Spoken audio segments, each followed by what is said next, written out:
Good evening. Charles III, who became monarch immediately after the death of his mother, has been formally proclaimed king at St James's Palace in London. In a ceremony which dates back centuries and which was televised for the first time in its history, the death of Her Majesty Queen Elizabeth II was officially confirmed before the new monarch swore an oath. King Charles paid tribute to his late mother, saying her reign had been unequalled in dedication, duration and devotion.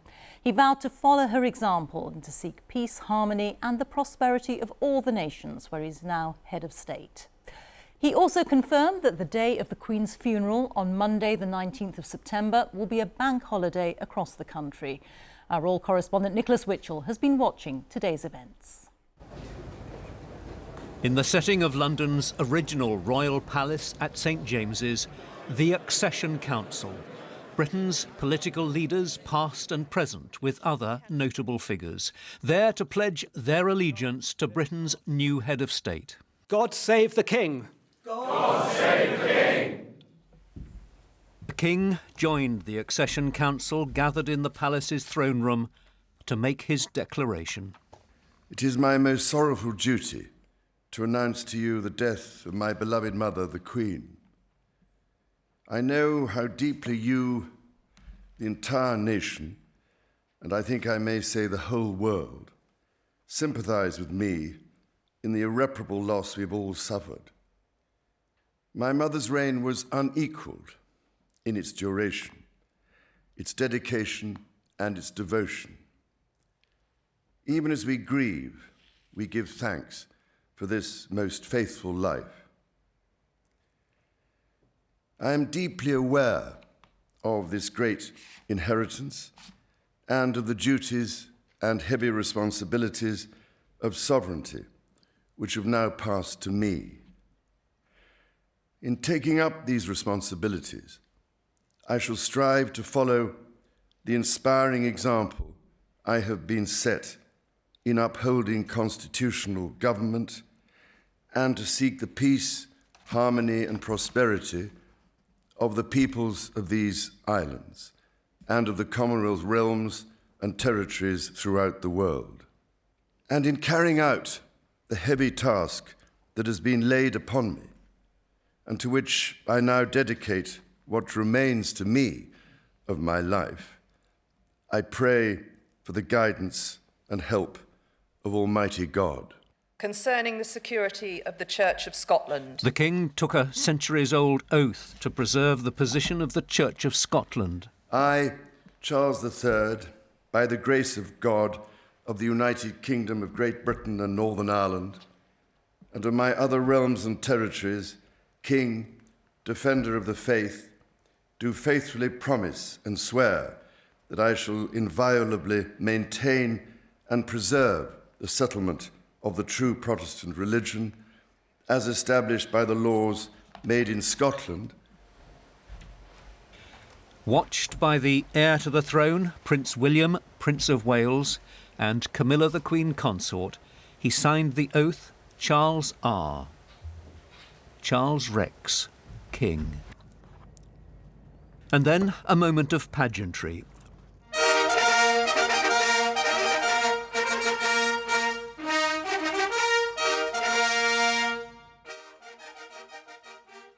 From a balcony, the Garter King of Arms issued the proclamation of the new King's reign.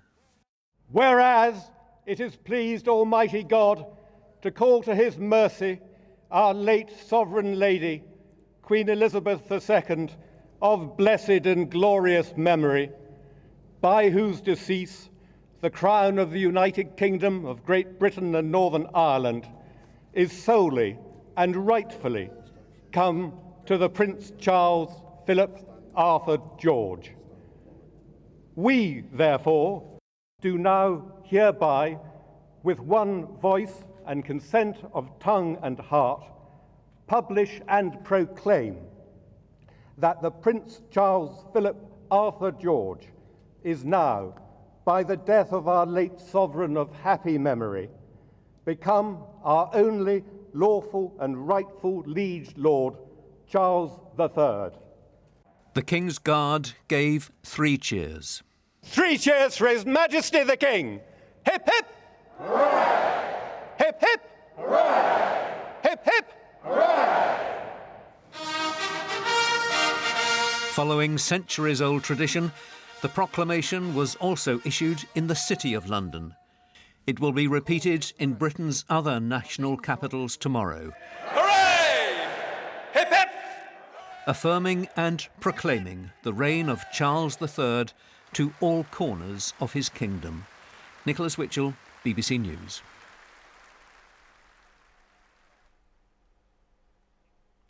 The new Prince and Princess of Wales and the Duke and Duchess of Sussex have appeared together in a surprise show of unity this evening. They greeted well-wishers and looked at floral tributes outside Windsor Castle.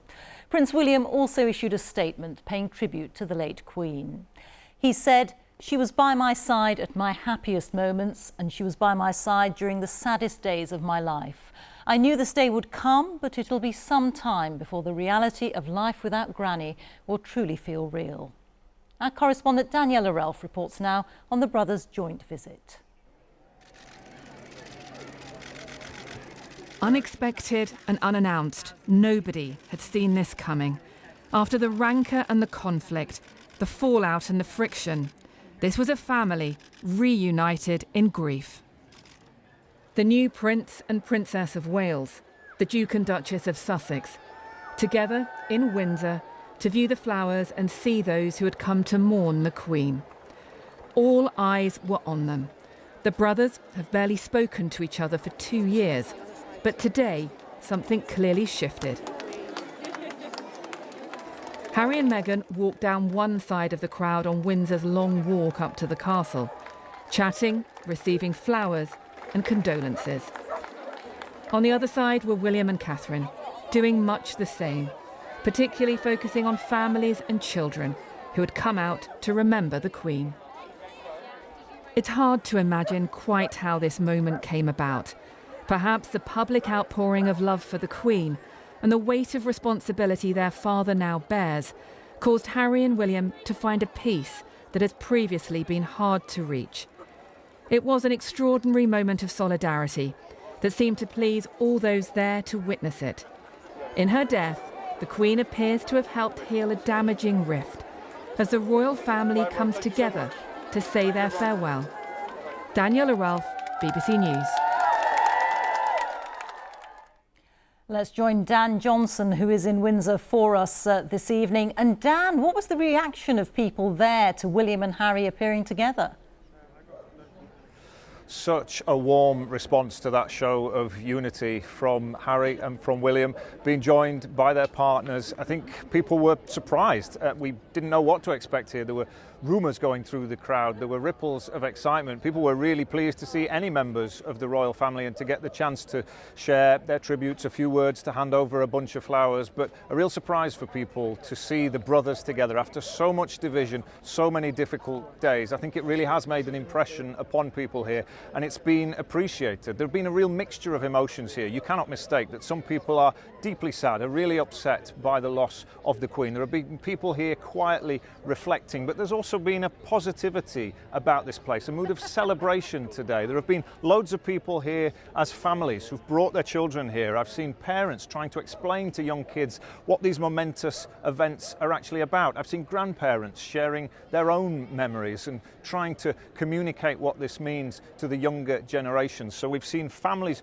united in marking the service that the Queen gave, and I think what has really added an extra shine here on this sunny evening has been the fact that the brothers have managed to put aside their difficulties at what is such a tough time for their family and for all the thousands of people who gathered here to pay their respects. Thank you very much. Dan Johnson there. Well, meanwhile, all day, crowds have continued to gather outside Buckingham Palace and St James's Palace to pay their respects to the late Queen Elizabeth. Our special correspondent Lucy Manning has been spending the day with those who've travelled to pay tribute. If ever there was a moment for a child to live through history, to understand kings and queens, to mark the moment one era transitioned into another, this was it.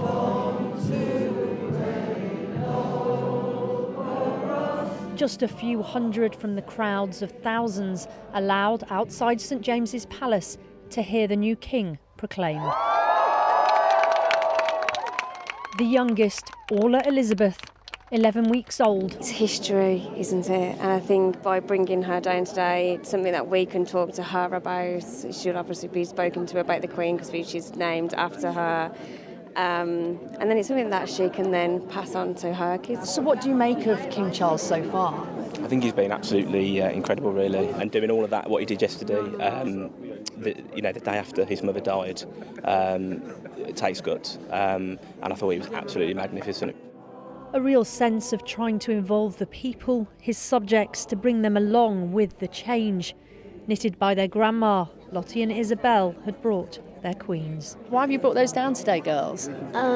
Because King Charles' mother is the Queen. We went to put flowers down for the Queen. It's a moment of history. We wanted the girls to come and pay their respects and see the new king. It will be a changing era, but I think the public are behind Charles and King Charles, and it will support him all the way. Not everyone had the best view, but we are all living through, experiencing this new era. Thankfully today I'm not crying because yesterday I was crying very much. So, what did you make of the proclamation ceremony? I mean, it's emotional. Oh my God, Prince Charles is king and the Queen is not there anymore. Buckingham Palace was enveloped by people, mournful, celebratory, a swirl of changing emotions. There are vast crowds, 7-8 people deep on both sides of the Mall. Everyone just trying to get a glimpse of the new king. The royal car slowing so that everyone here could say they'd seen King Charles. It was worth the wait. Brilliant. How long did you wait for? We think we've put in about 3 hours. So, why did you want to come now? I just wanted to be part of this. Just so important, just to be part of the moment. And what do you make of the new king? I like him. I like Charlie. He's good. Yeah, I really like Charlie. Rufus, you just saw the king. Yeah. How was that? Amazing. I won't forget it. Yeah. A pilgrimage to the palace, flowers to remember the Queen, cheers to welcome the king. Lucy Manning, BBC News. Let's hear again from Nicholas Witchall, who's with me. Nicholas, lots of emotion and tradition today, but the big surprise was at Windsor. Yep, completely unexpected. We had thought that it would be William and Catherine, the Waleses as we must learn to call them, but according to Kensington Palace, they invited the Sussexes to join them, and as we saw, they turned up together. Now, I thought that Meghan looked rather anxious as she arrived there. There was some interaction between the couples, particularly between the brothers, but not a huge amount. They went to separate parts of the crowd, of course. But certainly this will be seen as a hopeful sign that the breach between the two branches of the family can be healed at this time of family grief. But I think we shouldn't jump to conclusions. There are very bruised feelings on both sides. Charles, of course, extended love to Harry and Meghan in his speech last night. The main event today, his attendance at the Accession Council, all televised, as we saw. I think the importance of that is that it is an important part in establishing his reign. Also an opportunity for him once again to pledge himself to constitutional government, and a good place to do it in front of all the main political figures in the land. Nick, many thanks. Well, members of the Cabinet have had an audience with King Charles after he was formally proclaimed monarch in succession to the late Queen. Liz Truss took her senior ministers to Buckingham Palace to be received by the sovereign for the first time. After the meetings, the King spent time with the leaders of opposition parties, including the Labour leader, Sir Keir Starmer. Well, our political editor, Chris Mason, is at Buckingham Palace for us. And Chris, this is the start of the relationship between the new sovereign and today's most senior politicians. Yeah, that's right. And I think what we're seeing portrayed on the global stage is the British Constitution, sunlight being poured upon it, florid in decoration and steeped in history.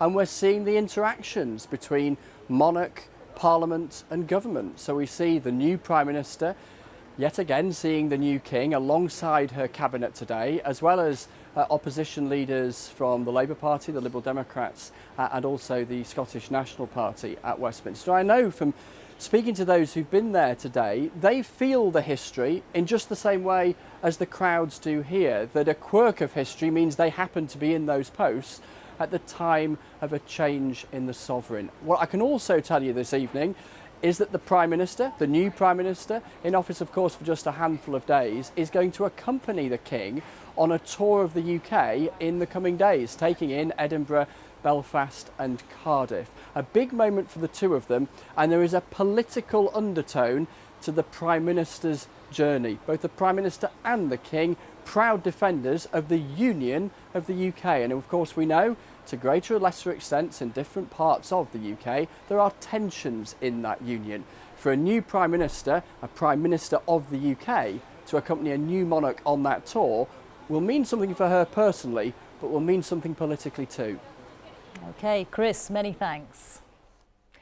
As we said earlier, it was announced this afternoon that the Queen's state funeral will take place on the morning of Monday, the 19th of September at Westminster Abbey. The Queen's cortege will leave Balmoral tomorrow and will head to Edinburgh. Our correspondent James Landale has the details. Here are some of the key events coming up. Tomorrow morning at Balmoral, the Queen's gatekeepers will carry her body to a hearse, which will take the coffin on a 6-hour journey to the Palace of Holyrood House in Edinburgh. The following afternoon, the oak coffin will be carried in procession along the Royal Mile to St Giles's Cathedral, with the King and other members of the royal family following on foot. There'll be a service at the cathedral attended by members of the royal family. The Queen's body will lie in rest there for 24 hours in continuous vigil, so the public have a chance to pay their respects. Then on Tuesday afternoon, the coffin, accompanied by the Princess Royal, will be flown to Northolt Airport in London and taken on to Buckingham Palace. From there, on Wednesday afternoon, the Queen's body will be conveyed on a gun carriage up the Mall. The procession will pass through Horse Guards, down Whitehall, all the way to Westminster Hall, where the Archbishop of Canterbury will conduct a short service, attended by the King and the Queen Consort. For 4 days in this ancient building, the Queen will lie in state on a raised platform known as a catafalque, and many thousands are expected to file past the coffin. Then, on Bank Holiday Monday morning, the Queen's coffin will leave Westminster Hall and be taken by gun carriage to Westminster Abbey. Members of the royal family are expected to follow the coffin as part of the short procession. And then, at 11 o'clock on Monday, there'll be a full state funeral at the Abbey, after which the Queen will be laid to rest at St George's Chapel, Windsor. Rita. James, thank you. And you can see full coverage of the journey of the Queen's cortege tomorrow morning on BBC One, and that is from 10 o'clock. The Queen's 3 youngest children, Princess Anne and Princes Andrew and Edward, along with their families, remain at Balmoral, and today, following a church service, they took time to read and admire the growing floral tributes outside the castle's gates. From there, Sarah Campbell reports. It's not long now until the late Queen leaves this beautiful part of Scotland forever, a place which was so close to her heart. Before she starts her final journey tomorrow, people travelled here to say their own goodbyes. The Queen's family was on the minds of many of those here today, and this afternoon the castle gates opened, and in convoy 3 of the Queen's children, Prince Andrew, Prince Edward, Princess Anne and their families, made their way to the local church for a private service. During her lifetime, the Queen talked about the strength and comfort she found through her faith, and during the long summer months here on the Balmoral estate, she worshipped here at Crathy Kirk. In its familiar surroundings, her family came together today to pray. It was a short service, and afterwards the 3 families left the vehicles and walked across the bridge over the River Dee to the people who had come to pay their respects. This is a family event, and I just feel incredibly solemn for that. They've got such a solemn time ahead of them as a family. It's important that he's aware, because of course he'll only know really a king rather than a queen. Yeah. It's so sad, you know, and to see her go, and it will be look so different. It's just amazing. She was such an amazing woman. She did so much. It is still just 2 days since the Queen died, and the emotion was clear as family members comforted one another, taking time to read some of the hundreds of messages left at the castle gates in tribute to their mother and grandmother. Before returning back behind castle walls, they stopped and looked back. Prince Andrew, in a rare public appearance, led a wave, which was acknowledged by the crowd. A mutual recognition of the loss the family and the nation is coming to terms with.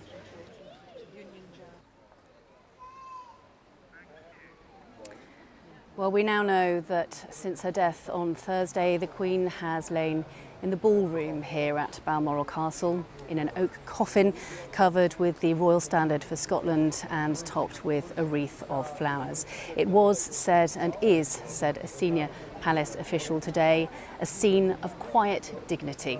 Now, the time here has allowed not only members of her family, but also those loyal members of staff, many of whom had worked with the Queen for many years. It allowed them to pay their respects to the Queen. And tomorrow morning, 6 of the estate's gameskeepers will take the coffin to the waiting hearse, and the journey from this place, a place that the Queen so cherished, will begin. Rita. Sarah, thank you. The Queen travelled widely across the UK throughout her long reign, and it's thought that nearly a third of the country saw or even met her during her lifetime. One of the places she visited a number of times was Bolton in Lancashire, and our special correspondent Jeremy Cook has been to the town to speak to people who met and admired her. Away from the capital and the palace and the crowds, a nation's quiet grief. Quiet, but profoundly felt.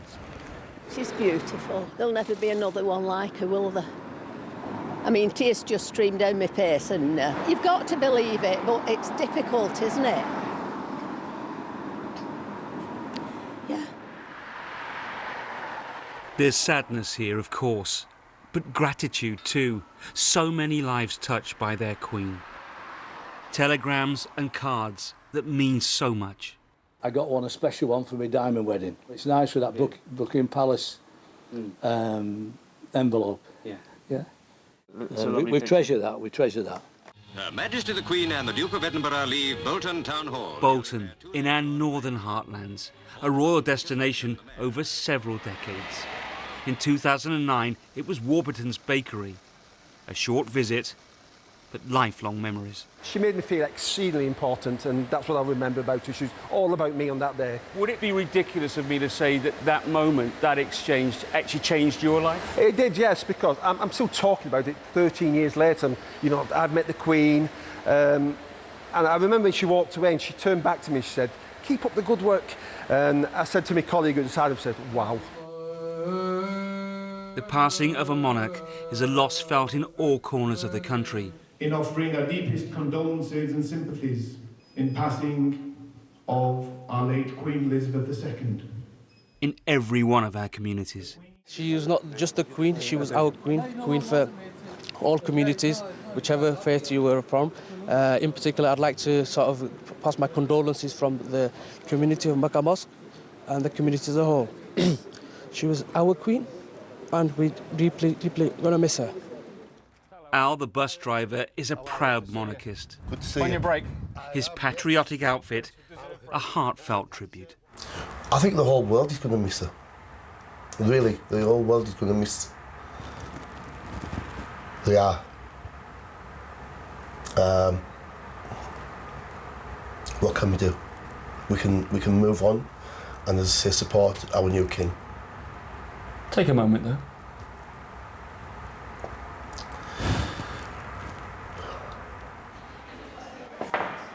Karen is all about helping and supporting Bolton's younger generation. She knows the inspiration that the Queen has given, especially on her visits to this town. It makes the community feel like they matter. As individuals, as a community, as a town, that, you know, we're not just a place forgotten up in the north when the Queen comes to see us, so really, really important. Last word to Tilly, a personal tribute across the generations. Thank you for looking after the country and caring. Hope that you rest in peace. Jeremy Cook, BBC News, Bolton. Now, in other news, after months of deadlock, Ukraine's counteroffensive against Russia is gathering momentum, with more territory recaptured in the south and the east of the country. Ukrainian troops are now said to have entered Kupiansk, a railway city that's acted as a key logistics centre for Russian forces in the northeast since February. In some areas, the Russian retreat is said to have been a rout. And there are reports that the Russians have pulled out from around Izium. Moscow says to regroup elsewhere. From central Ukraine, our senior international correspondent Orla Guerin reports. Ukraine's rapid counter-offensive is gaining ground.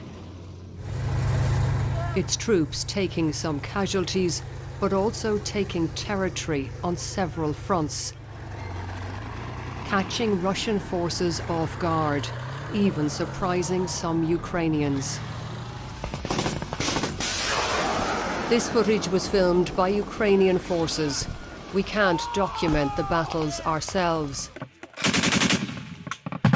For now, journalists have been banned from the front lines. Kyiv determined to win the information war. And images of victory from the eastern city of Kupiansk. This was a key logistics hub for President Putin's men. In some areas, Russia's front line has collapsed. And liberation has come. Everything is okay, troops tell locals in the town of Balaklia.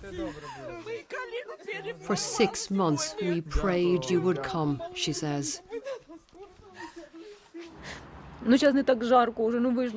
Natalia, too, endured months under occupation by the Russians, who she calls fascists. She and her husband Volodymyr were freed by the counter-offensive, but still show signs of their trauma. When you saw the Ukrainian soldiers, when you realised they had come to free you, what was that moment like? What were your feelings? We thought we would never see them. And then our boys came. And they were so handsome. So beautiful. Especially compared to the fascists. I didn't know what to do with them, if I should hug them or hold their hands. I touched them and I was very happy.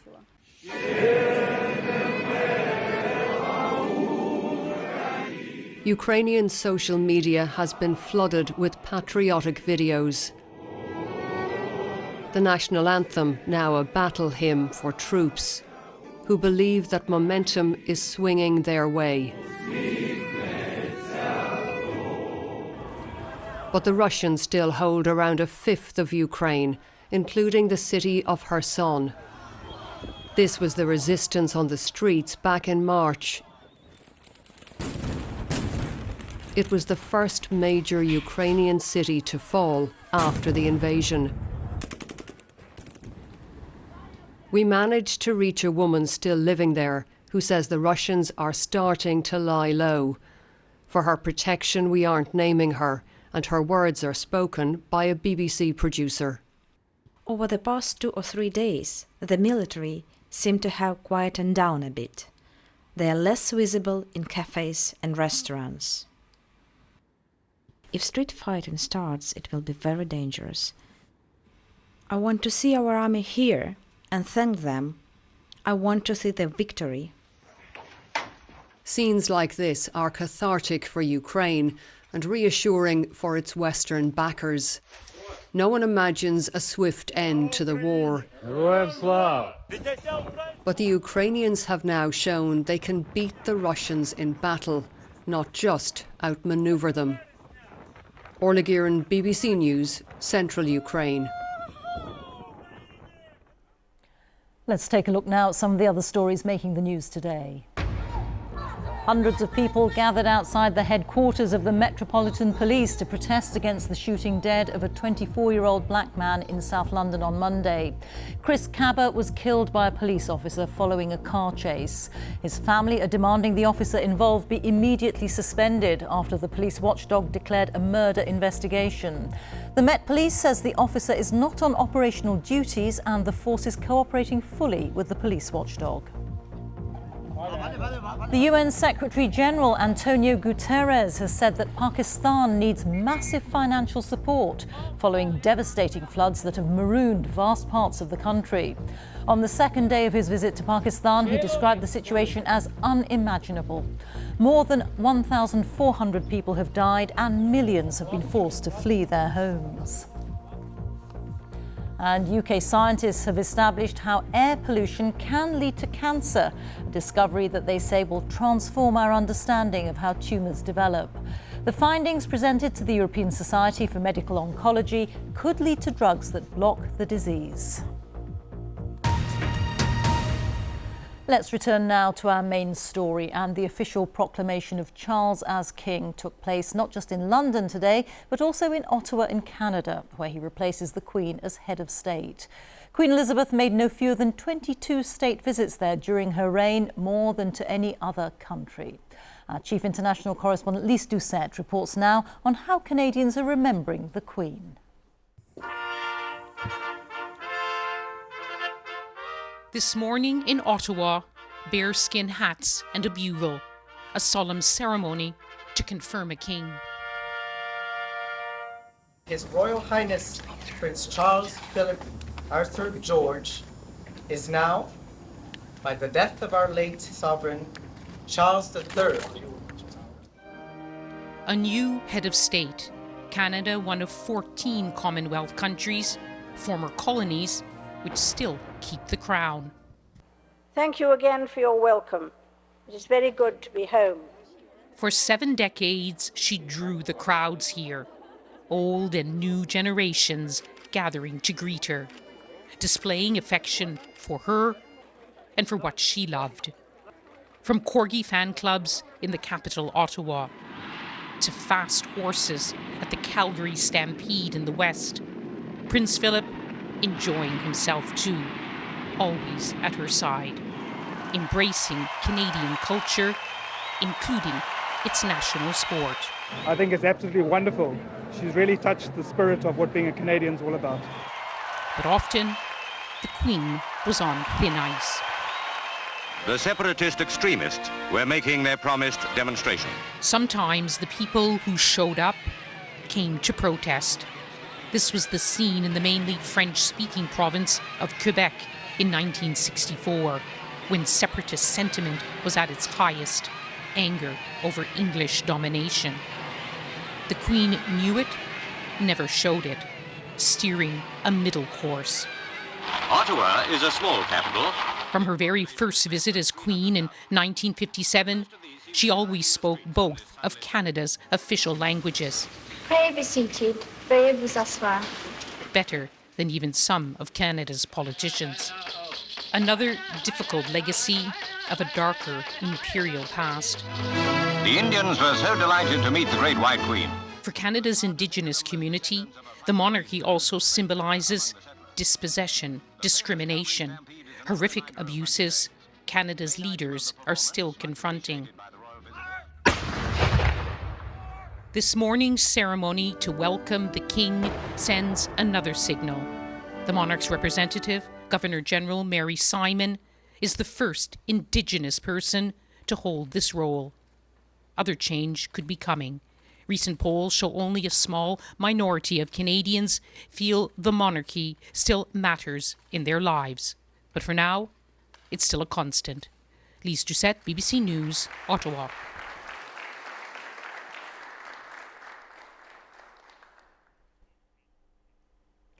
Here, football grounds and racecourses around the country stayed empty this afternoon after their governing bodies decided to postpone events to mark the death of Queen Elizabeth. But after the government signalled that individual sporting organisations should make their own decisions, some sport is going ahead. Our sports correspondent Joe Wilson reports. No one at the Oval needed to be told.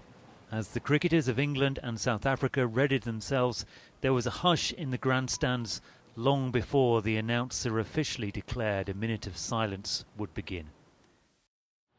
And then came the reflection.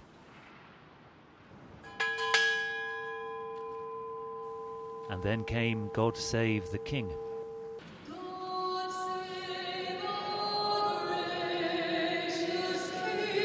This was truly a unique sporting atmosphere, but England's captain was sure that playing on was the right thing to do. Sad couple of days for not only us, but the whole nation and the world as well. So, I mean, it's great to be stood here knowing that we're going to be out and playing this game, not just for us, but almost in memory of the Queen.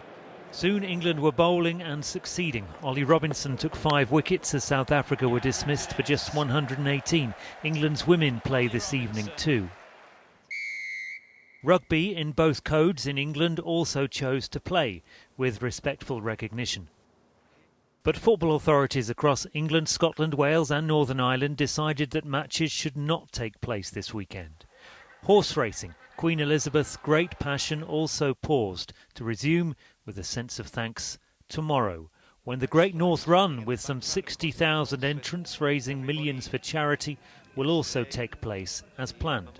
Our mission is to organise the event in such a way that it pays true respect to the Queen's life and also allows people to express their own feelings and their own tribute to our great Queen. To the Queen. Queen Elizabeth marked and elevated some of the proudest sporting moments. As the winners changed, she was constant. And as her involvement in horse racing displayed, sport was her source of joy, as it is for so many. Joe Wilson, BBC News. Let's go back now to Buckingham Palace, where we can speak to our home editor, Mark Easton. And Mark, we saw today both formality and informality on display.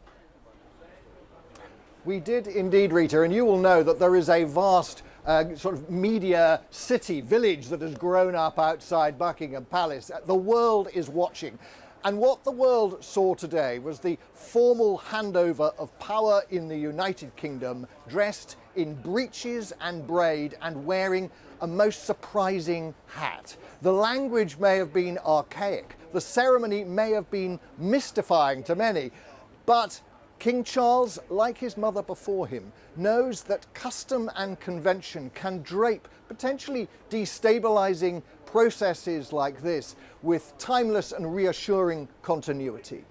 I think actually that formula of the ancient and modern is going to define the reign of King Charles III. And that's what the world's media saw today, the formality of those royal proclamations and audiences, and then the informality of the walkabouts. Indeed, a short time ago, the King and Camilla, the Queen Consort, left the palace and conducted a walkabout in the Mall and at the entrance to Clarence House. And there you have in one day the tradition and you have modernity side by side.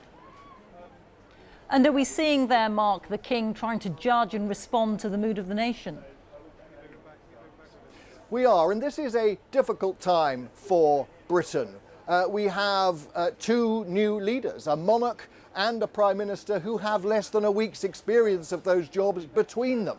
And I think that it is interesting that it has been decided that the tour that Chris Mason mentioned earlier, with the King and the Queen visiting the capitals around the United Kingdom in the company of the new Prime Minister as well, will be an opportunity to reassure the country that although they are newbies, although that they are new to the jobs, they are up to it, and that the country is safe in their hands. Mark, many thanks. Our home editor Mark Easton there.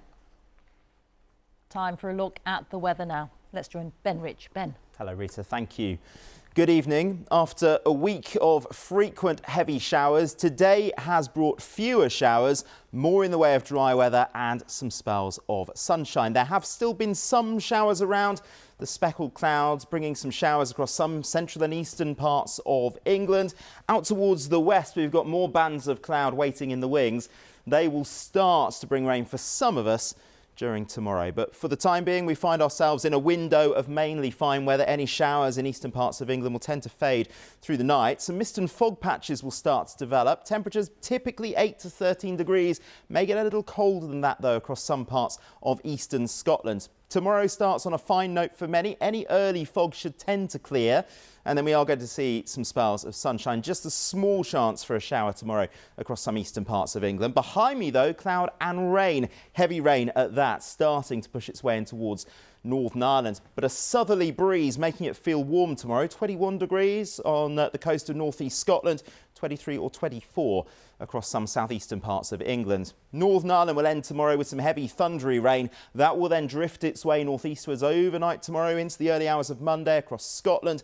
A band of rain developing across parts of southern Scotland, northern England, North Wales. That will tend to sit in place as we go through the day on Monday. More heavy thundery downpours perhaps across central and eastern parts of Scotland for a time. But this band of cloud and rain, something of a dividing line on Monday. To the north of it, cool, fresh conditions. To the south of it, actually some real warmth, up to around 26 degrees in the capital on Monday afternoon. But that warmth, quite short-lived. It'll turn cooler through the week ahead and probably, for many of us, a bit drier as well. That's all from me for now. Rita. Ben, many thanks. And that is all from us for now. We are back with the late news at 10:15 tonight. But for now, bye-bye.